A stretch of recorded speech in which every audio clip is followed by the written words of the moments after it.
Chargers. I like the Texans plus 2.5, 7-game winning streak. They clinch a playoff berth with a win. Their only loss by more than 3 points, one against Seattle.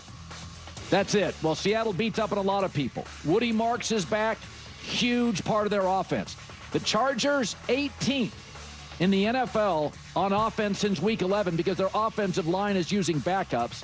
3 of the Chargers' 4 wins during their 4-game winning streak have come against the Raiders, Chiefs, and Cowboys. The Texans' defense is so good, even on the road, it's dominating. Number 1 in the league. I'm taking the points. Texans 23, Chargers 21. Take the points. All right, let's get into it. It's actually quite amusing because the matchup between the Houston Texans and the Seattle Seahawks was the contest that truly crystallized my admiration for that Texans defensive unit and its exceptional quality. Interestingly, I believe that was a relatively high-scoring affair and statistically represented one of the defense's less dominant performances, at least up to that point. I'm uncertain if any subsequent game surpassed it in terms of points allowed. However, within that game, there were several defensive sequences that I found utterly brilliant. One interception in particular stood out as one of the most spectacular defensive plays I've witnessed. Often, we celebrate defensive highlights for their athletic spectacle, a leaping grab, a diving deflection, or a thunderous hit. Yet some of the schematic designs and executions I observed in that game were what truly captivated me, especially considering the potency and legitimacy I attribute to that Seahawks offensive attack. In this upcoming game, the commentary has rightly focused on the defensive side, a perspective I've emphasized in my own previews. My interest in the Texans extends beyond superficial labels like a pretty good team, or they have a tough defense, or even they're a playoff team. That's all acknowledged. My deeper curiosity lies in deciphering their offensive identity. I recently compiled a video discussing teams I believe still need to resolve key issues, mentioning the Philadelphia Eagles and the Los Angeles Chargers, but struggling to identify others. For many contenders at this stage, the lingering questions are minimal.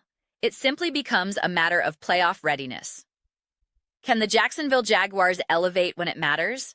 Can the Seattle Seahawks? You have your established roster and scheme. It either translates in January or it doesn't. With the Houston Texans, however, I am actively searching for greater offensive consistency and competency. Paradoxically, I would almost prefer to see the Texans lose this game, with no implications for playoff seeding, if it meant observing their offense operating at peak efficiency, firing on all cylinders. I want to witness the growth that was stymied earlier this season due to C.J. Stroud's intermittent availability. The beginning of the year didn't showcase a cohesive unit. Then Stroud's injury inserted a backup quarterback, who, while successful, operated within clear limitations.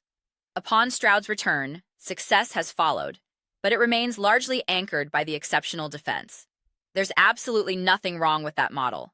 A team can achieve tremendous success as a defensively oriented squad. However, fostering offensive confidence is crucial. The adage holds true: a more proficient offense directly enhances the defense. This occurs through time of possession advantages, and critically, by building leads. If you secure a multi-score advantage, the defense is empowered to take calculated risks, dictate terms to the opponent, and play with even greater aggression. Often, we discuss how a defense dictates an offense's options. In this scenario, a high-functioning offense could dictate how its own defense is able to play, unlocking an even more suffocating and dominant version of an already elite unit. This potential is particularly intriguing against the Chargers. This isn't a slight against the Los Angeles defense, but there are identifiable vulnerabilities that the Texans' defense could exploit. Simultaneously, I'm viewing this from the Chargers' perspective. You're facing an elite defense. I want to observe a similar quest for offensive consistency from them.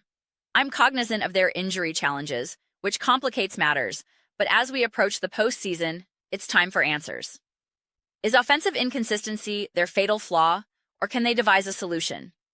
Both teams have a compelling opportunity to demonstrate this against a quality opponent, as both have tangible incentives to win. While the stakes might be marginally lower for the Texans from a pure seeding standpoint, the Chargers are unequivocally playing for their postseason lives, likely controlling their own destiny in a way Houston may not. Corrections on that are welcome. Consequently, this game ranks among my most anticipated of the weekend. especially amidst a slate containing several contests with diminished stakes. I'm genuinely pondering what substantive takeaways can be gleaned from a game like Bills-Eagles, given the uncertainty surrounding both teams' strategic approaches and effort levels. My focus is sharply trained on Texans-Chargers, because I profoundly want to evaluate the Chargers' offensive execution, and, equally, I want to assess the Texans' offensive progression. I am fully aware both defenses are formidable and capable of dominating. I have no doubt the Texans' defense can create significant problems for Justin Herbert. That is a given. My primary desire is to witness growth and tangible progress from this C.J. Stroud-led offense, to glimpse what we can realistically hope and expect as they enter the playoff crucible. That will be paramount. The path to playoff success, navigating the wild card, divisional, and conference championship rounds, is exceedingly difficult to traverse solely on 13-10 victories. If they accomplish it, I will be the first to applaud an astonishing feat. However, it's not the outcome I anticipate. Therefore, we need to see this offense function at a higher level, more opportunistic, assertive, intelligent, and efficient. We shall see. Those are my reflections. I am absolutely eager to hear yours. At this advanced stage of the season, do you believe there are still significant lessons to be learned and areas for growth for this Houston Texans team? Or do you subscribe to the "this is what they are" philosophy? Is their identity fully formed, with the playoffs serving as the sole remaining test? Please share your perspectives in the comments below.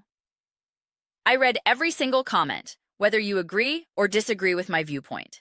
Let's engage in some dialogue, even some spirited debate. But ultimately, let's enjoy the conversation. Please consider subscribing. We are cultivating a fantastic community here, and I would love for you to be part of it. My aim is to build a space that fosters genuine connection and shared excitement. I believe we are making significant progress. Also, please don't forget to give this video a thumbs up, as it genuinely assists with visibility and the platform's algorithm. Thank you so much. I'll see you next time.